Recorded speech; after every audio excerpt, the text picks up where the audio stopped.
Hey, it's Paul with LSP Leads, where we focus on smart roofing lead generation. In this video, we're going to focus on Atlanta, Georgia as our case study. And just to give you a quick rundown, we've basically put together different data sets over a period of time, right? So in my business, LSP Data, which deals a lot with real estate, over the last 6 years, we've been putting together different data sets from anywhere from property information, code violations, complaints, etc. And now, as we're shifting a little bit to construction-based work like roofing, we added things like household median income in the zip code general area, and other information that and permit information as well, where we see historical data, right? So what we've done is we married all that information into sort of a historical permit data. And show you how it looks like from a raw point of view, right? So we put all of this information together and, now make it a little bit easier on running it through AI, just to give us a quick rundown of the trends and patterns, right? And based out of that, that's how we came up with the logic for our web application, which we're trying to expand nationwide.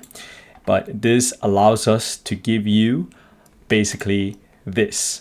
We don't generate leads. We identify homeowners who already need a roof or roof repair or related work, right? So I like to show you this because every city is very different, right? So we talk about Florida or Texas or now Georgia. Not all the markets are the same, right?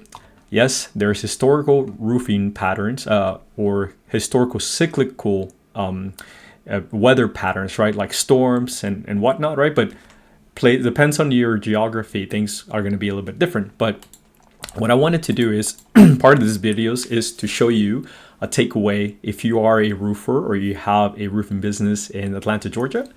Wanted to kind of give you all of the trends and observations that you can take away so you know where to target or where to focus your efforts, right?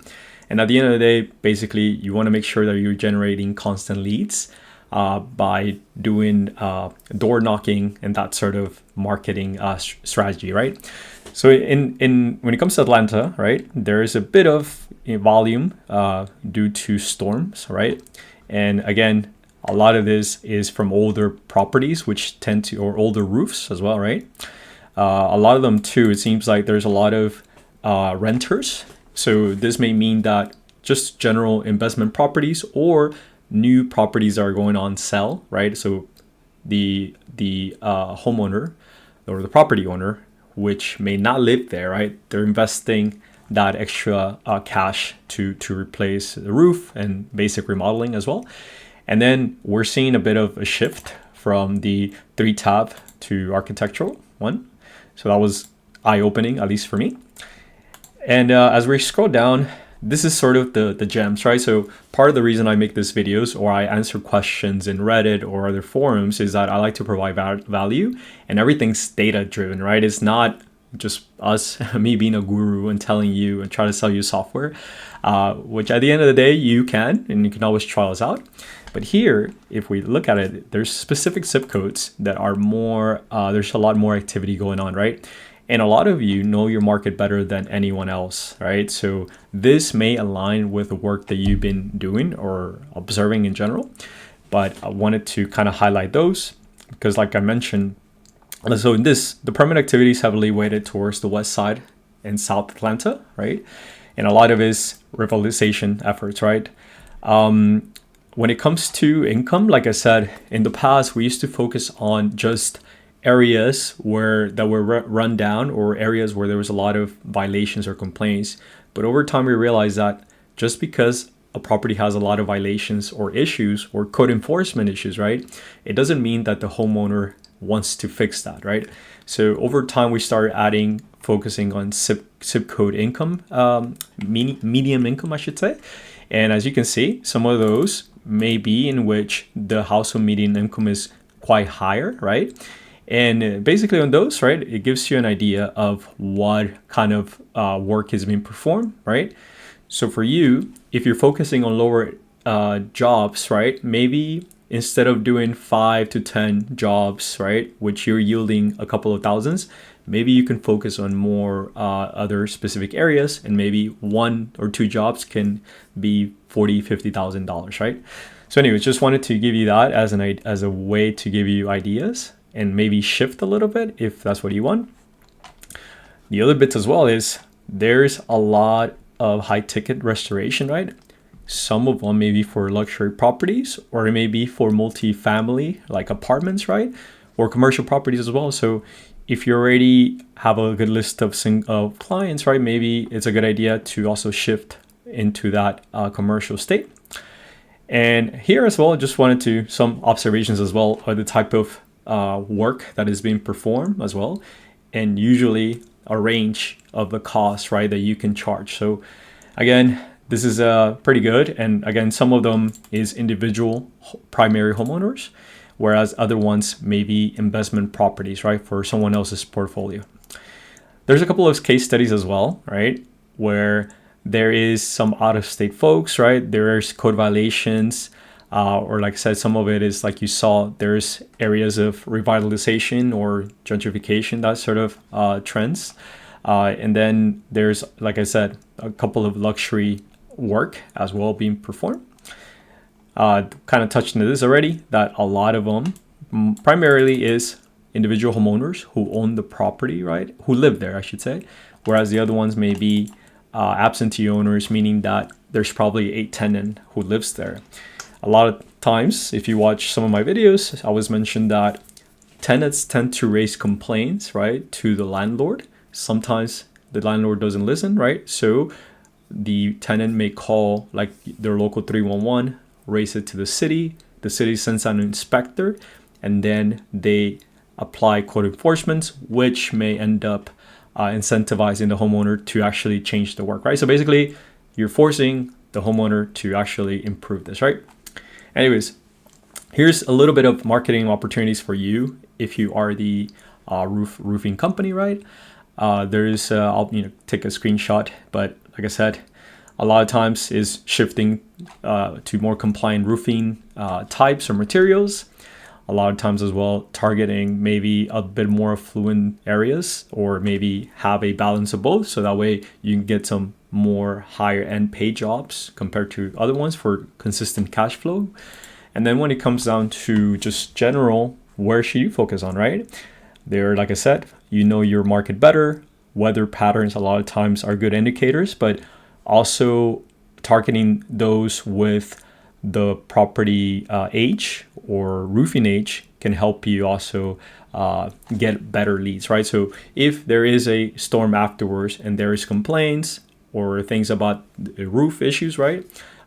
Adding 15 to 20 year roofing age can also help you to potentially close better sales, right?